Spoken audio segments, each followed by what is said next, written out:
नमस्कार, आप देख रहे हैं सी न्यूज़ भारत और मैं हूं ऋषभ सक्सेना। वक्त हो चला है मध्य प्रदेश बुलेटिन का। मध्य प्रदेश बुलेटिन में बात होगी आगर मालवा की, जहां बैजनाथ सवारी में चेन चोरी करने वाले 2 आरोपी गिरफ्तार। 1.25 लाख की सोने की चेन बरामद की गई। इसके साथ ही बात होगी पन्ना की, जहां हर घर तिरंगा अभियान को लेकर मंडल स्तरीय बैठक आयोजित की गई। ऐसी तमाम खबरों की विस्तार चर्चा करेंगे इस बुलेटिन में। खबर आगर मालवा से, जहां 4 अगस्त को बाबा बैजनाथ महादेव की सवारी देखने आए दिनेश राठौर की लगभग 10 ग्राम वजनी सोने की चैन चोरी हो गई, जिसकी कीमत तकरीबन 1,25,000 रुपए बताई गई। मामले की गंभीरता को देखते हुए पुलिस ने विशेष टीम बनाई, जिसे हरियाणा से आए 2 संदिग्ध मोनू उर्फ महेश और मोनी को गिरफ्तार कर चोरी स्वीकार कराई। उनके कब्जे से चोरी की सोने की चैन बरामद हुई। कार्यवाही में प्रधान आरक्षक गिरिजाशंकर त्रिपाठी, प्रधान आरक्षक संदीप सिंह ठाकुर, आरक्षक आशीष शुक्ला, आरक्षक वीरेंद्र पांचाल, आरक्षक बनवारी वर्मा, आरक्षक शिवम यादव, आरक्षक योगेंद्र सिंह सिसोदिया, आरक्षक पवन यादव, महिला आरक्षक पूजा भिलाला और आरक्षक चालक राजेश दांगी की सराहनीय भूमिका रही। आगर मालवा से सी न्यूज़ संवाददाता अर्शा अहमद कुरैशी की रिपोर्ट। आगर मालवा से खबर है, जहां आजाद अध्यापक संघ मध्य प्रदेश के बैनर तले ई अटेंडेंस को लेकर जिले के समस्त शिक्षक गांधी उपवन में एकत्रित हुए, जहां से रैली प्रारंभ की गई और विरोध प्रदर्शन करते हुए कलेक्टर कार्यालय पहुंचे, जहां ई अटेंडेंस के विरोध में जमकर नारेबाजी की गई व 5 सूत्रीय मांगों को लेकर मुख्यमंत्री के नाम ज्ञापन डिप्टी कलेक्टर किरण बरबड़ी को सौंपा गया। ज्ञापन का वाचन आजाद अध्यापक संघ के प्रांतीय संगठन मंत्री डैनी सूर्यवंशी ने करते हुए ई अटेंडेंस व्यवस्था लागू न करने, पुरानी पेंशन योजना का लाभ दिए जाने, प्रथम नियुक्ति IFMS पोर्टल पर अंकित करने सहित 5 सूत्रीय मांग की है। इस दौरान अपाक्स जिलाध्यक्ष रविंद्र मेड़ा, पुरानी पेंशन बहाली संघ के जिलाध्यक्ष देवेश मेहता, राज्य शिक्षक संघ के जिलाध्यक्ष भरत जाडव, प्रांतीय शिक्षक संघ के जिलाध्यक्ष दुर्गा शंकर शर्मा सहित 200 से अधिक शिक्षक मौजूद रहे। हमारी एक ही प्रमुख मांग है, ये अटेंडेंस रद्द करो। अभी जिला शिक्षा अधिकारी महोदय द्वारा 2-3 दिवस पूर्व एक आदेश निकाला गया है, जिसमें सभी शिक्षकों को ये अटेंडेंस लगाने के लिए बाध्य किया जा रहा है, जिससे अधिकांशतः जो ग्रामीण क्षेत्र के शिक्षक है वो बहुत परेशान है, क्योंकि ये अटेंडेंस के लिए जो नेटवर्क है वो उनके गांवों में सुगमता से उपलब्ध नहीं हो पा रहा है और कई तरह से उसमें व्यवहारिक कठिनाइयां हैं। तो हमारा एक ही निवेदन है माननीय शिक्षा अधिकारी महोदय से कि वे इस आदेश को तत्काल प्रभाव से रद्द करें एवं प्रदेश के मुखिया जी से भी अनुरोध है कि शिक्षक वर्षों से रजिस्टर में साइन कर रहे हैं और रजिस्टर में साइन के उपरांत ही उन्हें हर बार वेतन मिलता है, किंतु हर बार ये नए ऐप लाके शिक्षकों को परेशान किया जा रहा है मानसिक रूप से, जिससे शिक्षा व्यवस्था बाधित हो रही है। इसमें क्या हो रहा है, अधिकांशतः डाटा मिसिंग हो रहा है। अभी कई हमारे कल परसों ही पता चला शिक्षक साथियों को कि उन्हें पाकिस्तान, अफगानिस्तान, बांग्लादेश से OTP आ रहे हैं, उन्हें ऑनलाइन फोन आ रहे हैं और इसमें कई हमारी जो शिक्षिका बहनें हैं उनके भी डेटा लीक होने की संभावना है, जिससे विकट परेशानी आ सकती है भविष्य में।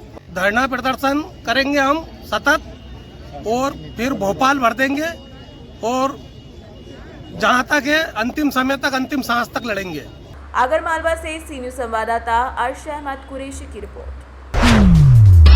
पन्ना से खबर है, जो मंदिरों के बाद अब एक मस्जिद को भी चोरों ने निशाना बनाया है। कलेक्टर बंगले के पास स्थित मदार साहब मस्जिद के वजूखाने से चोरों ने स्टील की टोटियां, एक कीमती सफाई मशीन और अन्य सामान चोरी कर लिया। मस्जिद के मुज़द्दीन मुबीन खान के अनुसार चोर रात में दीवार फांदकर चोरी करते पकड़े गए, जहां सुबह नमाज के वक्त पता चली ये बात, जिससे क्षेत्र में हड़कंप मच गया। लोग चिंतित हैं कि कोई गिरोह जानबूझकर धार्मिक स्थलों को निशाना बना रहा है। पुलिस मामले की जांच कर रही है और चोरों की तलाश में जुटी है। मस्जिद है, वार्ड नंबर 17 रानीगंज में आती है और यहाँ पर स्टील की 600 रुपये वाली टोटी 6 टोटी चोरी हो गई। उसके साथ जो प्रेशर मशीन आती है झाड़ू लगाने वाली 2500 की मशीन थी, वो भी चोरी हो गई। तो उसके साथ 2 गंजा भी चोरी हो चुकी है। कहाँ से घुसा ये चोर, कैसी जानकारी? मस्जिद की छत के ऊपर से घुसा है। दीवार फान के गया। हाँ, दीवार फान के गया है। फिर आप लोग को कैसे जानकारी लगी? जब अभी सुबह आए फजर की नमाज में, तो अजान देने के बाद जब वज़ू बनाने के लिए बैठे तो देखा कि टोंटी गायब थी पूरी। तो और भी सामान देखा गया तो और भी सामान गायब था। तो वजू खाने की सभी टोंटियाँ हाँ, ले गए। वज़ू खाने की सभी टोंटी गायब हो गई। अच्छा, यहाँ और भी कहीं चोरी हुई मोहल्ले हाँ, में? और भी हो चुकी है। अभी ये बगल में दुकान है तो आज से महीने भर पहले 2 बार उसका भी ताला टूट चुका है। हाँ। और अभी कल भी चोरी हुई मोहल्ले में यहाँ पर। क्या नाम है आपका? हमारा मोइन खान है। कौन है आप? हम यहाँ पर मुअज्जिन हैं, अजान देते हैं। पन्ना से सी न्यूज़ संवाददाता रीना सोनी की रिपोर्ट। पवई में आगामी स्वतंत्रता दिवस के अवसर पर भारतीय जनता पार्टी ने हर घर तिरंगा अभियान को लेकर विधायक कार्यालय में अहम बैठक आयोजित की, जिसकी अध्यक्षता मंडल अध्यक्ष निधि पटेरिया ने की। मुख्य अतिथि भाजपा प्रदेश कार्यकारिणी सदस्य जयप्रकाश चतुर्वेदी ने कहा कि इस अभियान के जरिए आम जनता को ऑपरेशन सिंदूर के बारे में जागरूक किया जाएगा, जिसमें भारत ने अपने नागरिकों को संकट से सुरक्षित निकालकर राष्ट्रीय स्वाभिमान बढ़ाया। निधि पटेरिया ने बताया कि 10 से 14 अगस्त तक तिरंगा यात्रा निकाली जाएगी। साथ ही 12 से 14 अगस्त तक शहीद स्मारकों पर स्वच्छता अभियान चलेगा और 13 से 14 अगस्त को हर घर पर प्रतिष्ठान पर तिरंगा फहराने का आह्वान किया जाएगा। जन भागीदारी अध्यक्ष पुष्पेंद्र पटेल ने सभी कार्यकर्ताओं को सक्रिय भागीदारी की अपील करते हुए इसे जन जन का अभियान बनाने पर जोर दिया। 14 अगस्त को भारतीय सेना की वीरता को भी जनता के बीच प्रदर्शित किया जाएगा। पार्टी की राष्ट्रीय स्तर पर और प्रदेश स्तर पर ये तय हुआ है कि चूँकि ये देश के लिए ये 15 अगस्त बहुत महत्वपूर्ण है। इस वर्ष जो अति महत्वपूर्ण काम हुए देश हित के लिए, ऑपरेशन सिंदूर, हमारे देश में आतंकवादियों ने जो घटना की थी, उस घटना का उनके पाकिस्तान के अंदर घुसकर उनके आतंकवादी कैंपों को नष्ट करने का काम हमारी देश की सेना ने किया। इसलिए ये जो सरकार है आज और भारतीय जनता पार्टी इसको काफ़ी नीचे तक, बूथ तक मनाने का कार्यक्रम उन्होंने तय किया है। और ये तय किया है कि हम हर घर में तिरंगा लगाएंगे और शाम को उसको अस्त होते ही नीचे उसको निकालेंगे, उतारेंगे। और तिरंगा यात्रा के माध्यम से हमारे भारतीय जनता पार्टी के कार्यकर्ता, युवा मोर्चा, महिला मोर्चा, समस्त भारतीय जनता पार्टी के कार्यकर्ता नगर में एक बहुत बड़ी रैली निकालकर और तिरंगा यात्रा के रूप में पूरे नगर से संदेश भेजेंगे नीचे तक का कि आज भारतीय जनता पार्टी स्वतंत्रता दिवस को, तिरंगा यात्रा को, जो देश में जो कीर्तिमान स्थापित किए हैं सेना ने, उसके लिए उत्साहपूर्वक हम तिरंगा यात्रा के रूप में ये देश को बताना चाहते हैं कि आज भारत एक शक्तिशाली राष्ट्र के रूप में खड़ा है और हमारी सेनाएं और देश की सरकार पूरी तरीक़े से आज ताकत के साथ खड़ी है। अपना विकास भी कर रहे हैं, अपने देश का विकास भी कर रहे हैं, अपने सीमाओं को भी सुरक्षित रख के और देश को मजबूत करके भारत माता की रक्षा कर रहे हैं। यही उद्देश्य। पन्ना की पवई से सी न्यूज़ संवाददाता सुरेश कुमार द्विवेदी की रिपोर्ट।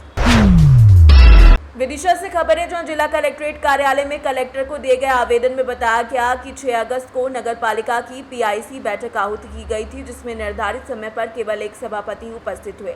अन्य 2 पार्षदों के पति बैठक में मौजूद थे, जबकि बाकी सभापतियों को किसी प्रकार की सूचना नहीं दी गई। आवेदन में आरोप लगाया गया कि नगर पालिका मनमानी कर रही है और नियमों को दरकिनार कर कार्य किया जा रहा है। उक्त बैठक को निरस्त करने की मांग की गई। संतोष पेंटर में पार्षद हूँ। यहाँ पे किस संदर्भ में ज्ञापन दिया है? हमने इस संदर्भ में ज्ञापन दिया है। कल इनने आनंद फानन में PIC की बैठक करी और PIC वाले लोगों को 5 लोग 6 लोग जो PIC के उनको सूचना नहीं थी।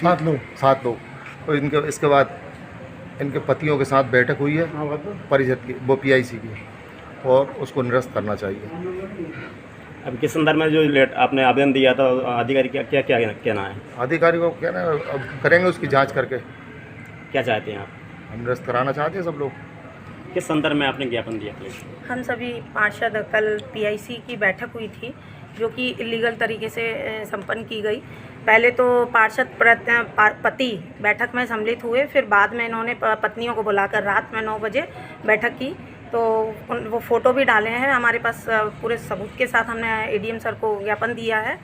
और एक्चुअल में जो एक 2024 में कलेक्टर सर ने एक आदेश निकाला था कि पार्षद पति यदि बैठक में जाते हैं तो उन पर FIR होगी, जबकि इस बैठक में पार्षद पति ही सम्मिलित थे, ना कि पार्षद सम्मिलित थे। और एक ही पार्षद सम्मिलित था जो है कपिल साहू जी, सिर्फ रजिस्टर पर उनके ही साइन है। इसलिए हम लोगों ने ज्ञापन दिया है कि ये बैठक निरस्त की जाए, पूर्णतः फर्जी तरीके से बैठक संपन्न की गई। क्या चाहते हैं आप? बैठक निरस्त की जाए।